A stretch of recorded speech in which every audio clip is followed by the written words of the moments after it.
नमस्कार, आप देख रहे हैं हिंदी खबर। मैं हूं आपके साथ ऋतु भंडारी। सुप्रीम कोर्ट में दिल्ली एनसीआर की सड़कों पर आवारा कुत्तों को लेकर सुप्रीम कोर्ट ने एक बहुत बड़ा फैसला सुनाया। 11 अगस्त को सुनवाई करते हुए सुप्रीम कोर्ट ने दिल्ली एनसीआर की सड़कों से आवारा कुत्तों को स्थायी रूप से डॉग शेल्टर भेजने का आदेश दिया गया था। अब इस पूरे मामले पर पुनर्विचार याचिका लगाई गई थी, जहां कोर्ट ने आज उस मामले पर फैसला सुनाते हुए कहा कि नसबंदी के बाद कुत्तों को छोड़ दिया जाएगा। इसके साथ ही कोर्ट ने यह भी साफ कर दिया है कि हिंसक कुत्तों को नहीं छोड़ा जाएगा। कोर्ट ने साफ आदेश दिया कि सार्वजनिक स्थानों पर कुत्तों को खाने को न दिया जाए। कोर्ट ने साफ कहा है कि हम पिछले फैसले और आदेश में कुछ संशोधन कर रहे हैं। अब ये दिल्ली एनसीआर क्षेत्रों के साथ साथ पूरे देश में लागू किया जाएगा। सभी राज्य सरकारों को नोटिस जारी कर रहे हैं और हाईकोर्ट में लंबित सभी मामलों को यहां पर स्थानांतरित किया जा रहा है।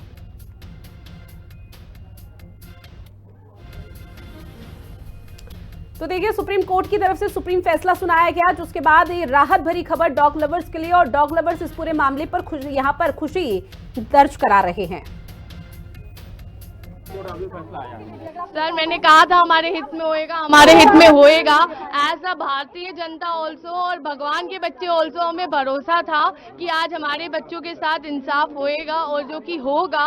अगर आगे वो जो भी कहते हैं कि फीडिंग पॉइंट्स बनाए या एग्रेसिव डॉग्स के लिए हेल्प कराएं, हम हेल्प कराएंगे, but there should be a proof. अगर आप ये कह देते हैं कि कोई भी डॉग एग्रेसिव है, अगर आप ये कह देते हैं, तो you should have that proof with you, क्योंकि आप ऐसे तो किसी भी मासूम को बोल देंगे और वो बोल नहीं पाएगा। तो वी शुड हैव प्रूफ्स। अगर वो एग्रेसिव है तो हम उन्हें कंफाइनमेंट में रखें 10 दिन के लिए, उनका बिहेवियर देखें। अगर उसे रेबीज नहीं है, उसे कोई प्रॉब्लम नहीं है, तो उसे वापस छोड़ा जाए वैक्सीनेट करके। बट जो कोर्ट का आप बता रहे हैं कि पब्लिक फीडिंग बंद कर दी गई, पर अदरवाइज फिर रेस्टोरेंटों को हम कैसे फीड करेंगे? उनके पास तो कोई ऑप्शन ही नहीं है खाने का। तो कोई उन्होंने आई थिंक मेरे को ऑप्शन छोड़ी होगी कि हम किस तरह उनको फीड करा पाएंगे। शायद मेरे को नहीं डिसीजन आपने पढ़ा है, बट कुछ तो होगा, क्योंकि अदरवाइज फीड नहीं करा पाएंगे तो फिर कैसे उनका जीवन चलेगा। ये फैसला जो आया है बहुत बड़ा रिलीफ, बहुत बड़ा रिलीफ, बहुत बड़ा रिलीफ, बहुत बड़ा। मतलब हम एक्सप्लेन नहीं कर सकते। 10-11 दिन से हम लोग किस ट्रॉमा में जिए, कैसे जिए, कुछ नहीं पता। सिर्फ रोए, नहीं सोए। देखिए, मेरे अकॉर्डिंग पब्लिक फीडिंग कराने में मानता हूँ मैं सुप्रीम कोर्ट का ये डिसीजन जो है बिल्कुल ठीक है, बट लेकिन मेरी रिक्वेस्ट है सबसे कि भी हम उनको खाना खिलाना ना छोड़े, क्योंकि ये हमारे इंडिया की संस्कृति है, हमारे भारतवर्ष की संस्कृति है। पहली रोटी गाय की, आखिरी रोटी कुत्ते की। तो मेरी सबसे हाथ जोड़ के ये रिक्वेस्ट है कि सब लोग डॉग्स को खाना खिलाएं, फीड कराएं, क्योंकि बेजुबान है वो, हमारे ऊपर डिपेंड करता है वो प्रॉपर ही। बस मेरी यही रिक्वेस्ट है उनसे। बहुत ज़्यादा खुश हूँ सुप्रीम कोर्ट के इस डिसीजन से। उन्होंने बहुत सही डिसीजन लिया है। 10 दिन से हम लोग इतना परेशान है अपने बच्चों के लिए, रात दिन हमें डर लगा रहता है, कब उठा लेंगे, कब उठा लेंगे। पता नहीं क्या क्या हुआ है हमारे बच्चों के साथ, क्या कुछ नहीं हुआ। अब तो खुश हैं आप? बहुत ज़्यादा खुश हूँ। बिल्कुल ठीक है, ठीक बात है। हम लोग भी सब सुप्रीम कोर्ट का साथ देंगे। उनके डिसीजन में हम लोग कोई बीच में ऑब्स्टेकल नहीं पैदा करेंगे। वो जैसा बोल रहे हैं बिल्कुल वैसा ही होगा। अगर वो हमारे बच्चों के लिए हित में डिसीजन ले रहे हैं तो हम भी उनका साथ देंगे, बिल्कुल साथ देंगे। फीडिंग जो भी पॉइंट्स रखेंगे हम वहीं खिलाएंगे। बिल्कुल जीत तो है, क्योंकि 10 दिन से हम लोगों ने इतनी पेट्रोलिंग की है, रात भर हम लोग ठीक से सो नहीं पाए हैं कि हमारे बच्चों को तो कोई नहीं ले जाएगा। अभी तक शेल्टर था नहीं, तो आप लोग कहाँ ही ले जाते, और अभी डॉग्स पिक होने शुरू हो गए थे। अब एटलीस्ट वो लोग वैक्सीनेट और स्टेरिलाइज करके उनको अपने घर पे तो छोड़ देंगे। So it's a huge relief for us. मैं बहुत ही खुश हूँ इस फैसले के साथ। काटने का केवल एक ही वजह है, और वो है कि जब कुत्ता उठा करके कहीं और फेंका जाता है, वो कुत्ता दर्द में है, घबराया हुआ है, उसको ये नहीं मालूम कि कहाँ है वो काटेगा। तो अगर ये पूरे केस का जड़ यही है कि लोग शिकायत कर रहे थे कि कुत्ते काट रहे हैं, तो मैं सहमत हूँ कि वो काट रहे थे, और मैं ये भी कह रही हूँ कि वजह ये है।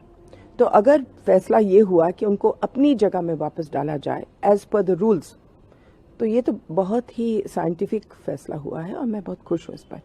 अच्छा, जहाँ तक रेबीज के कुत्ते हैं, जाहिर है कि वापस मत डालो। रेबीज एक इतने खतरनाक बीमारी है, तो उसको वापस अगर डालेंगे तो जाहिर है कि हम लोग सब खतरे में होंगे। तो रेबीज का कुत्ता को तो वापस डालने का सवाल नहीं है। और इसी पर चर्चा करने के लिए हमारे साथ अनुज दीक्षित जी जुड़े हुए हैं, जो कि अधिवक्ता हैं सुप्रीम कोर्ट के। सर, बहुत स्वागत करती हूँ हिंदी खबर में आपका। सर, सुप्रीम कोर्ट की तरफ से जो आज 10:30 बजे ये बड़ा फैसला सुनाया गया आवारा कुत्तों को लेकर, इसे आप कैसे देख रहे हैं? ठीक है सर, माफी के साथ आपको बीच में इंटरप्ट कर रही हूँ। सीधा समीक्षा मेरी सहयोगी भी हमारे साथ लाइव बनी हुई है, उनके साथ मेनका गांधी जो कि पशु अधिकारवादी और पूर्व सांसद है, वो जुड़ी हुई है। समीक्षा, ओवर टू यू।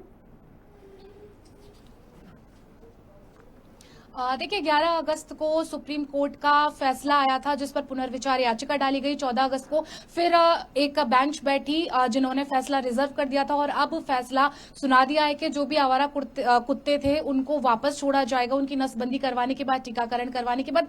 मेरे साथ इस वक्त पूर्व केंद्रीय मंत्री मेनका गांधी मौजूद है। मैम, आपका हिंदी खबर पर बहुत बहुत स्वागत है। 1 मिनट छोड़ दोगे? मैं आपको एक सवाल देती हूँ। अच्छा, ओके।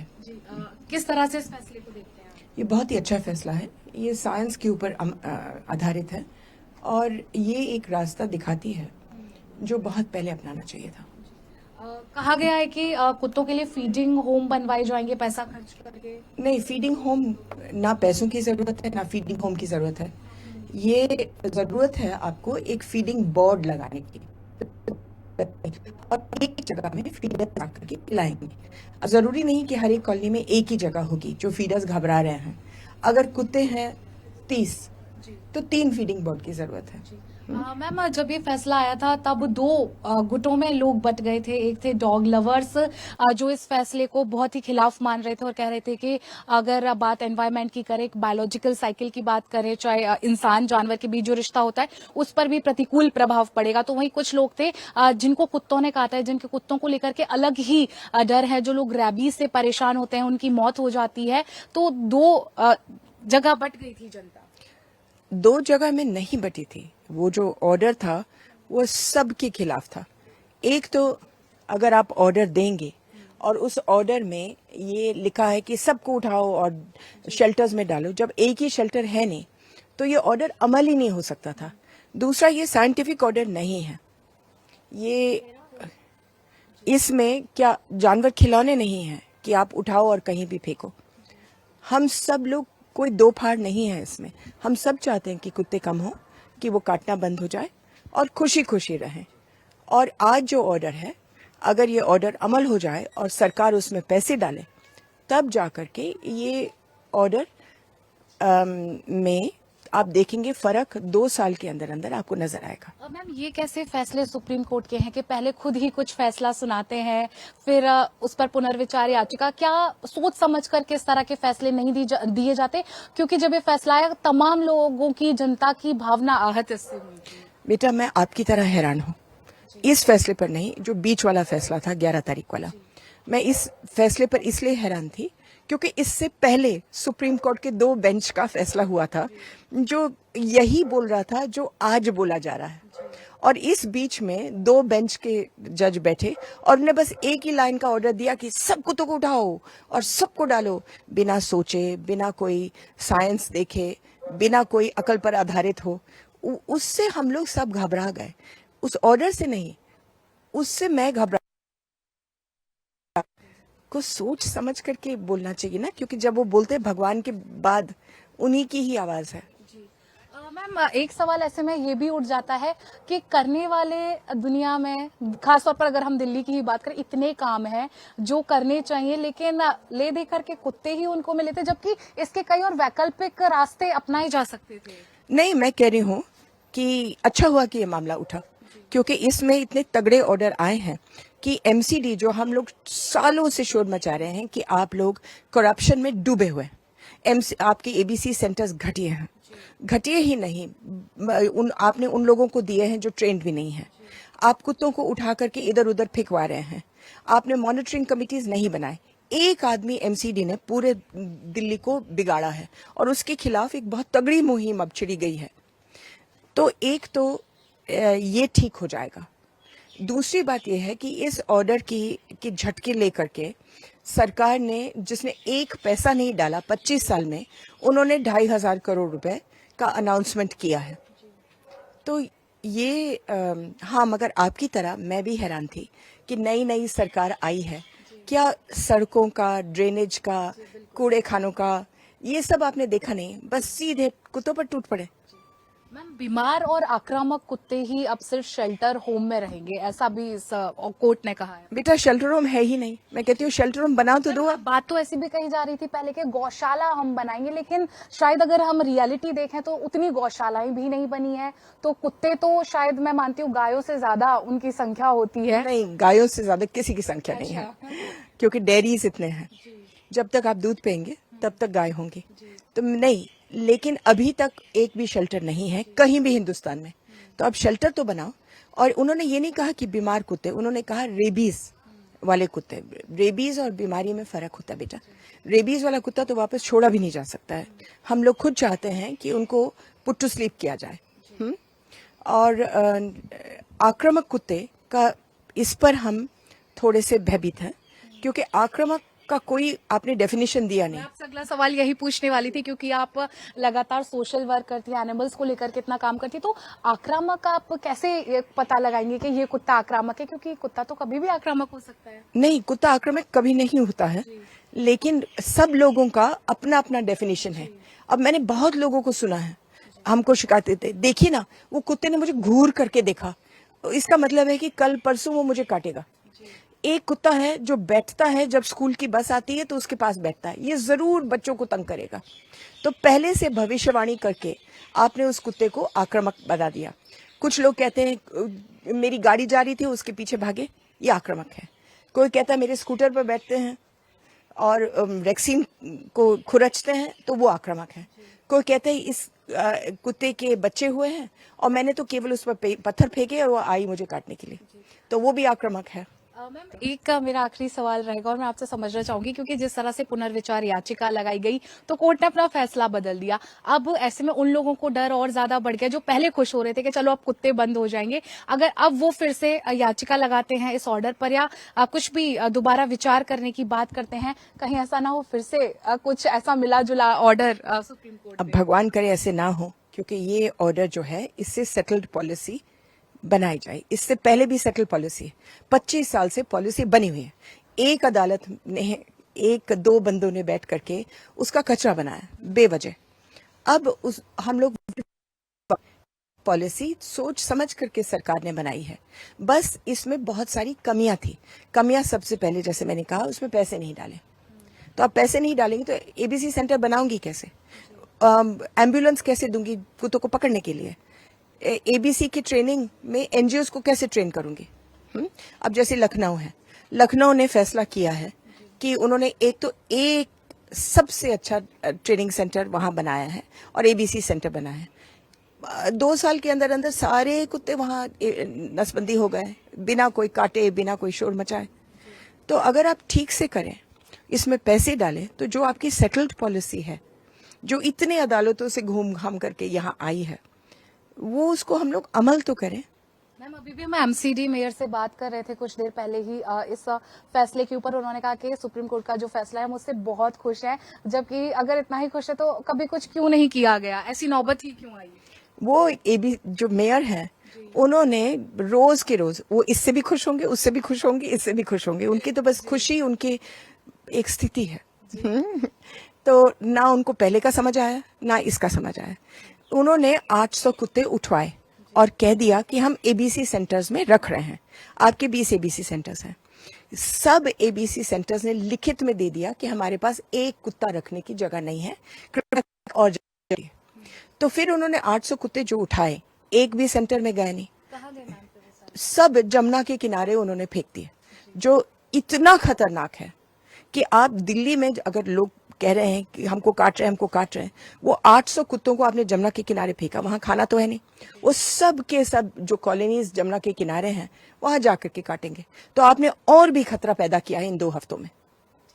हमसे बातचीत कर रही थी मेनका गांधी, जिनका कहना है कि सरकार को पहले ही सोचना चाहिए था। सुप्रीम कोर्ट इस तरह के ऑर्डर देने से पहले क्यों नहीं सोचता, क्यों अपने फैसलों को बार बार सुप्रीम कोर्ट बदलता है, लेकिन फिलहाल राहत की बात है। बिल्कुल समीक्षा, और लगातार देखिए डॉग लवर्स के कई रिएक्शन भी सामने आ रहे हैं। हमारे साथ सुप्रीम कोर्ट के अधिवक्ता तनुज दीक्षित जी भी लगातार जुड़े हुए हैं। तनुज जी, आपके पास आते हुए इस पूरे फैसले को लेकर आपका क्या कुछ कहना सर? देखिए, जो 11 अगस्त को स्ट्रे डॉग्स के लिए जो सुप्रीम कोर्ट का फैसला था, उसमें एक महत्वपूर्ण बदलाव आज यानी 22 अगस्त को किए गए हैं। माननीय सर्वोच्च न्यायालय ने ये कहा है कि अब जो आवारा कुत्ते यानी स्ट्रे डॉग्स हैं, उनको सार्वजनिक रूप से बाहर नहीं खाना खिलाया जाएगा, उनके लिए फूड जोन बनाए जाएंगे, पहला। दूसरा, जो उन डॉग्स में, स्ट्रीट डॉग्स में सभी को स्टरलाइजेशन यानी एक तो नसबंदी के लिए शायद आदेश करा है, और साथ ही साथ उन सभी को रेबीज वाले जो उसमें आइडेंटिफाइड कर रहे हैं, जिन डॉग्स को रेबीज है, वैसे डॉग्स को शेल्टर होम्स में, यानी हम जैसे जिस तरीके से देखते हैं इस देश में गौशाला है गायों के लिए, वैसे ही अब डॉग्स के लिए भी एक शेल्टर होम्स बनाना पड़ेगा। और निश्चित रूप से ये अगर आदेश है तो इसमें सबसे पहले सरकार को और शासकीय विभागों को इसमें आगे होकर के पहले इस तरीके की जो व्यवस्थित शेल्टर होम्स है रेबिस पीड़ित और आक्रामक डॉग्स के लिए, उनके लिए घर उन्हें प्रोवाइड करना होगा। साथ ही साथ सुप्रीम कोर्ट ने यह भी कहा है कि अब अगर इस तरीके के आदेश नहीं माने जाते हैं या कोई और इसमें अलग से याचिका या कुछ इस तरह की कोई व्यक्ति लगाता है तो उसको 25,000 रुपए तक का जुर्माना, और वहीं कोई एनजीओ अब इसमें हस्तक्षेप करेगा तो लगभग 2 लाख रुपए तक का शुल्क जुर्माने के रूप में उससे वसूला जाएगा। सीधे तौर पर व्यवस्थाएं पहले दुरुस्त करनी होगी, उसके बाद ही इस तरह का फरमान जारी करना होगा। प्रियंका राणा जी भी हमारे साथ जुड़ी हुई है, जो कि सामाजिक कार्यकर्ता है। प्रियंका जी, आप इस पूरे फैसले को कैसे देख रही हैं? क्योंकि जब 11 अगस्त को सुप्रीम कोर्ट की तरफ से इस फैसले को सुरक्षित रखा गया था, उस दौरान से हम देख रहे थे देश 2 गुटों में बटा हुआ था। पहला था डॉग लवर, दूसरे थे वो जो सुप्रीम कोर्ट के फैसले का समर्थन कर रहे थे। लेकिन आज डॉग लवर्स के लिए बहुत बड़ी राहत वाली खबर सामने आई। चलिए, प्रियंका राणा जी, आवाज पहुंच रही है मैम आप तक? जी प्रियंका जी, मेरा सवाल मैम आपसे ये है कि सुप्रीम कोर्ट के आज के फैसले को आप कैसे देख रही हैं? क्योंकि जब 11 अगस्त को सुनवाई हुई थी और फैसले को सुरक्षित रखा गया था, तब देश 2 गुटों में बटा हुआ था। पहला वो था जो डॉग लवर था, दूसरा वो था जो सुप्रीम कोर्ट के फैसले का समर्थन कर रहा था। लेकिन आज डॉग लवर्स के लिए जो खबर सामने आई वो काफी राहत देने वाली है।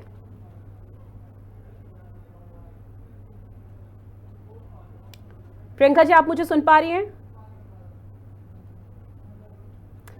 चलिए, प्रियंका जी के पास लौटूंगी। कौशल कुमार जी भी हमारे साथ जुड़े हुए हैं, जो कि सुप्रीम कोर्ट के अधिवक्ता हैं। सर, आप इस पूरे फैसले को लेकर क्या कुछ कहेंगे? मैम देखिए, मेरा जो मानना है, मैं हमेशा जो सुप्रीम कोर्ट का ऑर्डर आया उसके फेवर में रहा हूँ, जो 11 अगस्त का ऑर्डर था। क्योंकि मैंने खुद भी देखा है कि क्या सिचुएशन है नॉर्मल सिटीजन्स का, और मॉर्निंग जो वॉक करते हैं, जो इवनिंग वॉक करते हैं, उनके साथ क्या सिचुएशंस है जी। और हमारे जानने वाले में कई ऐसे लोग हैं जो कि एक्टिविस्ट तो अपने आप को कहते हैं, बट उन्होंने कभी किसी चीज के लिए कुछ किया नहीं। आप ये देखिए कि मेनका गांधी जी जो है वो 4 बार जो है यूनियन मिनिस्टर रह चुकी हैं, इतनी बड़ी एनिमल एक्टिविस्ट हैं। आज तक उन्होंने कितने एरियाज और उन्होंने ऐसा क्या कर दिया एनिमल लवर्स के लिए और ये डॉग लवर्स के लिए, जिसके लिए वो इतना खुश हो रही है। मैं जो है मैम को सुन रहा था अभी, तो मैं मैम भी ये एक सवाल है कि मैम आपने क्या किया आज तक, जबकि आप इतने सालों से एमपी हैं, इतने बार यूनियन मिनिस्टर रहे हैं।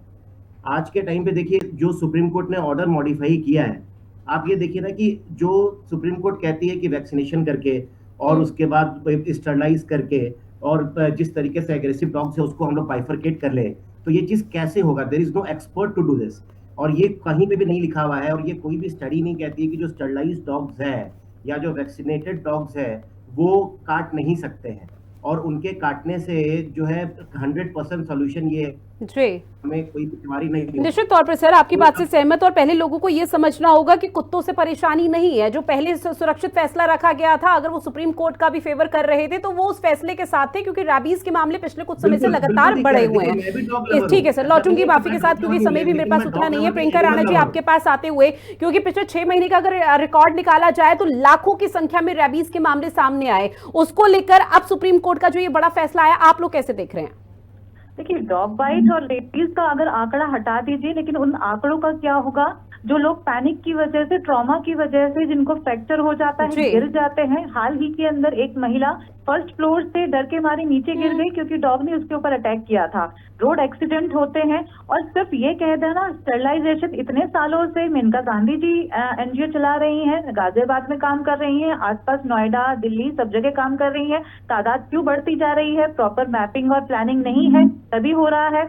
दूसरा फीडिंग एरिया पहले से था, और सबसे बड़ा तो क्वेश्चन जो ये बनता है कि खतरनाक कुत्तों को शेल्टर होम में रखा जाएगा, लेकिन अब खतरनाक कुत्ते कौन डिसाइड करेगा? क्योंकि ये जो डॉग लवर्स हैं ये तो मानने को तैयार ही नहीं होते हैं। ये तो कहते हैं कि फेरोशियस डॉग होते ही नहीं है, प्रोवोकेशन की वजह से होता है। तो अब इनको कैसे कन्विंस करवाया जाएगा कौन सा कुत्ता काट रहा है, कौन सा नहीं काट रहा है? तो ये बहुत सारे लूप होल्स हैं जिस पे काम करने की जरूरत है, क्योंकि पहले से इस तरह की चीजें थी। फीडिंग एरिया भी पहले से था कि डेजिग्नेटेड प्लेस पे, लेकिन कोई डॉग लवर मानता है क्या? आप सोचिए कि पेट लवर्स भी जो होते हैं, जो पेट भी होते हैं, उनको भी आप लीज नहीं करते हैं, बिना मजल के आप लिफ्ट के अंदर और सोसाइटी के अंदर घुमाते हैं, तो फिर आप स्ट्रे डॉग की जिम्मेदारी कौन लेगा? जो अगर स्ट्रे डॉग काटेगा या कुछ होगा तो क्या इन डॉग लवर्स के ऊपर पेनल्टी लगेगी जो उनको फीड करा रहे हैं, या फिर इसी तरह से उनको छोड़ दिया जाएगा? क्योंकि ये लोग तो कानून को अपने हाथ में उठाते हैं, अगर आप कुछ बोलो या कुछ है आपकी कोई नहीं सुनता है। बिल्कुल, और जो तर्क और टीका टिप्पणी की जाती है वो भी ऐसी उलूल जुलूल होती है चाहे जिसका कोई यहाँ पर मतलब भी नहीं होता। लौटूंगी आपके पास, विजय गोयल जी आपके पास आते हुए। सर, ऐसे में सुप्रीम कोर्ट की तरफ से कहा गया कि जो डॉक्टर अभी कैद किए हुए हैं शेल्टर होम में उनको छोड़ दिया जाएगा और नसबंदी इसका उपाय है, तो वही समझूंगी, क्या नसबंदी ही एक उपाय बचा है अब? स्टरलाइजेशन और वैक्सीनेशन जी, नसबंदी ये तो पहले भी हो रही थी और ये कुत्तों की एनजीओस को दे रखी थी, पर उसमें भारी भ्रष्टाचार था जी। और स्टरलाइजेशन और वैक्सीनेशन का ये मतलब नहीं है कि कुत्ते काटेंगे नहीं जी। कुत्ते 10 लाख कुत्ते दिल्ली के अंदर घूमते रहेंगे तो वो किसी भी कारण से काटेंगे जी। बिल्कुल। तो उस कुत्ते जो काटेंगे उसकी जिम्मेदारी सुप्रीम कोर्ट लेगा या ये एनजीओज लेंगे, ये एक तय करने की बात है। फिर भी मैं कहता हूँ सुप्रीम कोर्ट का जो निर्णय आया है ये स्वागत योग्य इसलिए है कि सबसे पहले तो इन्होंने राहत दी है कि स्ट्रीट फीडिंग जो है सोसाइटी में, अपार्टमेंट्स में, ये फीडिंग पूरी की पूरी जो है वो बंद हो जाएगी जी। पहली बात तो ये आप समझ लीजिए बात को जी। दूसरी बात ये है कि जो रेबीज वाले कुत्ते हैं या फिर काटने वाले हैं या जो एग्रेसिव हैं, इन कुत्तों को बाड़े में बंद कर दिया जाएगा और फिर कभी भी रिलीज नहीं किया जाएगा जी। तीसरी बात यह है कि अब कुत्तों वालों का टेस्ट होगा कि अब पता चलेगा ये कितने कुत्ते गोद लेते हैं और कुत्तों को प्रेम करते हैं, क्योंकि अडॉप्शन की पॉलिसी खुल गई है जी। चौथी बात यह है कि जो 2 बेंच का सुप्रीम कोर्ट का निर्णय था अब वो पूरे देश के अंदर लागू होगा। तो मैं समझता हूँ कि सिर्फ इस चीज को, और उन्होंने ये भी कहा है कि शेल्टर होम बनने बंद नहीं होंगे, शेल्टर होम बनेंगे। बिल्कुल, शेल्टर होम बनेंगे और आगे आने वाले समय में इसको लेकर कदम भी उठाया जाएगा। माफी के साथ सर आपको बीच में इंटरप्ट किया, निश्चित तौर पर सर आपकी बात से पूरी तरह से सहमत। डॉक्टर बसंत पटेल जी, आप इस पूरे मामले को कैसे देख रहे हैं? क्योंकि पिछले 6 महीनों का अगर मात्र जिक्र किया जाए तो लाखों की संख्या में रेबीज के मामले सामने आए, कुत्ते के काटने के मामले सामने आए जो कि बेहद गंभीर हो जाते हैं, और उसके बाद सुप्रीम कोर्ट का ये फैसला। कुत्ते काटने के काफी मामले वैसे देखे जा रहे हैं, काफी मीडिया में भी इसका जोर शोर से हो रहा है, काफी एनजीओ भी उसके लिए काम कर रही है, और सुप्रीम कोर्ट का जो जजमेंट है वो उसको मैं वेलकम कर रहा हूँ। सराहनीय है सुप्रीम कोर्ट का जजमेंट भी, और एनजीओज और गवर्नमेंट और साथ में लोकल पब्लिक, ये तीनों को मिलके इसमें काम करने की जरूरत है। शेल्टर होम या उसको कहीं पे डाल दे कुत्ते को, वो सॉल्यूशन नहीं है। स्टरिलाइजेशन वो तो है ही, और सबसे ज्यादा चीज क्या है कि कुत्ते ने आपको काटा है तो एज ए डॉक्टर मेरा ओपिनियन इसके बारे में, जब कुत्ता काटता है किसी को भी तो उसको इमीडिएट केयर क्या है, और फिर रेबीज वैक्सीन इम्यूनाइजेशन क्या है, इम्यूनोग्लोबुलिन्स भी देना पड़ता है। तो किसी को भी कभी कुत्ता काटता है तो उसको सॉफ्ट वाटर और क्लीन वाटर से 15 मिनट तक जो वुंड है जहाँ पे कुत्ता ने काटा है आपको, वहां से उसको पूरी तरह से वॉश किया करो 15 मिनट तक। जो वायरस होता है रेबीज वायरस, वो सॉफ्ट वाटर उसको टच होता है, वो तुरंत उसकी सेल मेम्ब्रेन कट हो जाती है और वो रेबीज वायरस वहीं ही खत्म हो जाता है, तो आपको रेबीज होने के चांसेस कम हो जाएंगे। दूसरा, जो वुंड पड़ा है तो एज ए डॉक्टर मेरा एडवाइस ये है कि उसको क्लोज नहीं करता है, हम वुंड को सुचरिंग नहीं करते हैं, क्योंकि उसमें उसको ड्रेसिंग से ही उसका हील करने का हम एडवाइस करते हैं। साथ में वुंड के अंदर इम्यूनोग्लोबुलिन्स भी देते हैं जो सिवियरिटी के ग्रेड के हिसाब से हम डिसाइड करते हैं, और वैक्सीनेशन वैक्सीनेशन 0, 3, 7, 14 और 28 डेज का, ये 5 डोज का पूरा उसका शेड्यूल है। काफी लोग काफी डॉक्टर्स भी जानकारी से वो नहीं होते हैं, तो वो 1 डोज दे देते हैं। जिसको काटा है वो लोग 1 डोज लेके खत्म कर देते हैं, वो दूसरा डोज लेने नहीं आते। ऐसा भी कई किस्सों में होता है। जो इन प्रॉपर ट्रीटमेंट होता है उसकी वजह से भी ये किसी को रेबीज होने के चांस रहते हो। एक बार रेबीज हो जाता है तो फिर उसका कोई ट्रीटमेंट अवेलेबल नहीं। निश्चित तौर पर सर, और आने वाले समय में, क्योंकि सवाल अब लगातार यही उठ रहा है कि खतरनाक कुत्तों की आखिर पहचान कैसे होगी, क्योंकि सुप्रीम कोर्ट की तरफ से फैसला तो सुना दिया गया, लेकिन डॉग लवर्स के जो आंसू कल तक रुक नहीं रहे थे वो अब थमते हुए नजर आ रहे हैं। पर वही स्थिति है कि अब आने वाले समय में क्या इस तरह के मामलों की रोकथाम होगी जो कुत्ते काटते हैं। बहरहाल आप सभी मेहमान हमारे साथ जुड़े, इस महत्वपूर्ण विषय पर चर्चा की है, उसके लिए आप सभी का बहुत शुक्रिया। और खास पेशकश में इतना ही। देश और दुनिया की बड़ी खबरों के लिए आप बने रहिएगा हिंदी खबर के साथ। नमस्कार।